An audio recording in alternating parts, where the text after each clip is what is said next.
Assembly members under a cloud of suspicion here with these allegations. It was a bipartisan ethics committee made up of an equal number of Democrats and Republicans, and there was no finding. So from the Assembly standpoint, that's where we stand. Okay, so these charges have been dismissed from the Assembly perspective.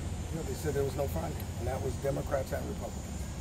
There were some reports that there was a request from the Division of Human Rights, the State Division, to actually hold a hearing, and that the Assembly decided they didn't want to go forward with that. Why is that, sir? I'm not really versed in that, but you have to talk to the lawyers. But from where our standpoint was, once the ethics committee had no finding, but other agencies decide to do that, that's on them. Don't you think the taxpayers and constituents of the state of New York have a right to know exactly what was heard and what was stated in regards to the Assembly member? That's the policy is. But is that policy fair, sir? I believe it's fair because if there's no finding, that's what it is. If there was a finding, it would be made it would be given to the public. Every time there's been.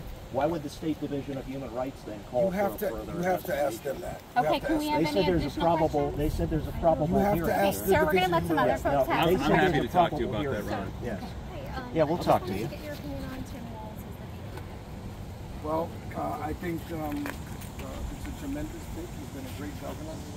Yeah, we didn't have a chance to ask you first off your reaction to the charges. I believe my colleague had tried to reach out and get an answer. I knew some other people did.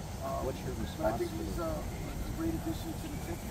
To the allegations that came out a year ago? Right. So you want to talk to me about a year ago? Yes. So it's something that has been talked about to death. You want to relitigate? Yes, I do, sir. Yeah, but I'm happy to. So it's been a completely open process. I was cleared by a bipartisan investigation. I turned over my phones. I turned over all records. It's very obvious and clear what happened, and I think there is a certain intent from media figures such as yourself to create a story that doesn't exist. But a lawsuit was filed against you, sir. Lawsuits are filed every day. Yeah, and the State Division of Human Rights told us that it's still under investigation. The State Division of Human Rights, those are supposed to be 3-month investigations. Whatever's going on in the Division of Human Rights, that is their problem, their issue.